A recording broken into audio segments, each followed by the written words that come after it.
YSR Congress party మీద ఒక విధ్వంసకరమైన రాజకీయ పార్టీ అని ముద్ర వేయాలని తాపత్రయపడిపోతున్నారు బాబు కొడుకులు ఇద్దరు కూడా.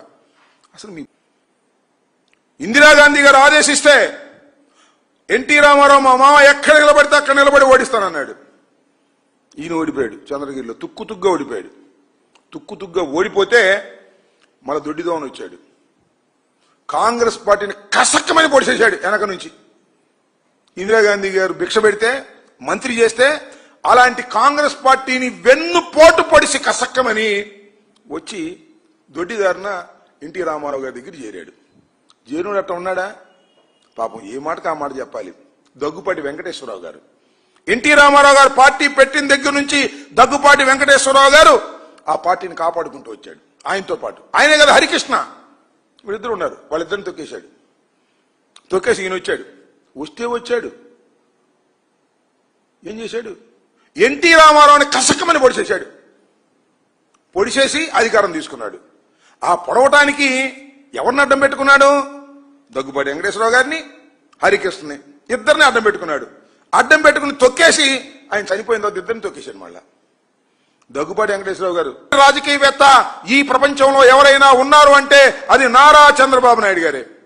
అంతేకాదు, నేను మనవి చేస్తున్నా, మీకు గుర్తు చేస్తున్నా, మీకు చాలా మంది యువకులకు తెలియకపోవచ్చు, నారా చంద్రబాబు నాయుడు గారి తమ్ముడు ఒక ఆయన ఉన్నాడు, నారా రామ్మూర్తి నాయుడు గారు. ఆయన కూడా తెలుగుదేశం శాసనసభ్యుడిగా ఉన్నాడు. ఆయన ఎక్కడ అడ్డం వస్తాడని ఆయన సస్పెండ్ చేసి పారేశారు. ఆయన కూడా కాంగ్రెస్ లో చేరాడు కొంతకాలం. ఇలాంటి నీచ రాజకీయాలు, దుర్మార్గమైన రాజకీయాలు ఆడింది మీరు. అంతేకాదు 2009లో అంతేనా 2019లో గుర్తులేదు చెప్తా, రాజశేఖర రెడ్డి గారి మీద పోటీ చేయటం కోసం పార్టీలో పట్టు లేకపోతే జూనియర్ ఎన్టీఆర్ని తీసుకొచ్చుకున్నావు. గుర్తుందా మీకు? జూనియర్ ఎన్టీఆర్ని పాపం తిప్పనంతా తిప్పాడు. ఎన్టీ రామారావు గారు పోలికలు ఉన్నాయి కాబట్టి ఇతను మనకు ప్రమాదం లేదనుకుని తిప్పాడు. పాపం అతను యాక్సిడెంట్ అయింది, హాస్పిటల్ పాలు కూడా అయ్యి చాలా అనారోగ్యానికి గురయ్యాడు. తర్వాత అతను దొక్కాడు, మామూలు దొక్కుడు కాదు. ఎందుకు దొక్కాడు తెలుసా? నారా లోకేష్ గారికి ఎక్కడన్నా వస్తాడో, ఎన్టీ రామారావు గారు పోలికలు ఉన్నాయి జూనియర్ ఎన్టీఆర్కి, పార్టీ అంతా ఆయన పడిపోద్దాం, ఆయన అమ్మడిపడని నారా లోకేష్ని తొక్కేసినటువంటి దుర్మార్గం కసక్కన పడి చేసావు కదా. అసలు నైతికత అసలు ఉందా నీకు? నీ బామ్మర్దిని, నీ బామ్మర్ది కొడుకుని, నీ తోడెల్లుణ్ణి, నీ వదిన్ని, నీ తమ్ముణ్ణి, ఇంతమందిని దారుణంగా రాజకీయంగా పొడిసేసినటువంటి వ్యక్తివి నువ్వు. ఇవాళ మమ్మల్ని అంటున్నావు గొడ్డల పార్టీ, పార పార్టీ అని. నీకన్నా దౌర్భాగ్యమైన రాజకీయాలు నడిపినటువంటి వ్యక్తులు, అధికారం కోసం ఏ గడ్డైనా కరిచేటటువంటి మనస్తత్వం కలిగినటువంటి వ్యక్తులు, నిన్ను మించిన వాళ్ళు ఈ రాష్ట్రంలో, ఈ దేశంలో ఎక్కడా లేరనే విషయాన్ని దయచేసి గమనించమని కూడా.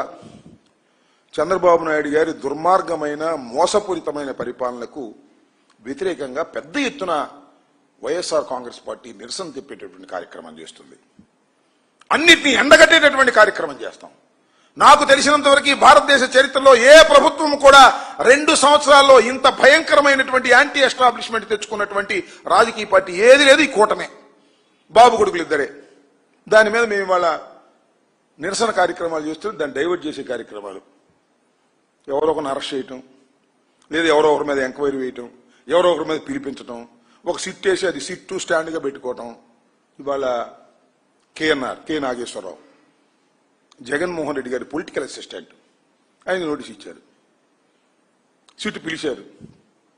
సిట్టు పిలవంగా లోపల వాళ్ళు కథ రాస్తారు, బయట మన ఆంధ్రజ్యోతి రాధాకృష్ణ, మన కిరణ్, వీళ్ళు ఒక చోరీలు రాస్తారు ఫ్రంట్ పేజీలో. డైవర్ట్ చేసేటువంటి కార్యక్రమం, భయపెట్టేటువంటి కార్యక్రమం.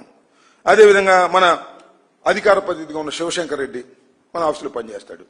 వీళ్ళ మీద స్టోరీలు రాసి భయపెట్టాలని ప్రయత్నం చేస్తారు. పిచ్చోళ్ళారా, ఆంధ్రజ్యోతి, ఈనాడు, సిట్టు స్టాండులు రాసే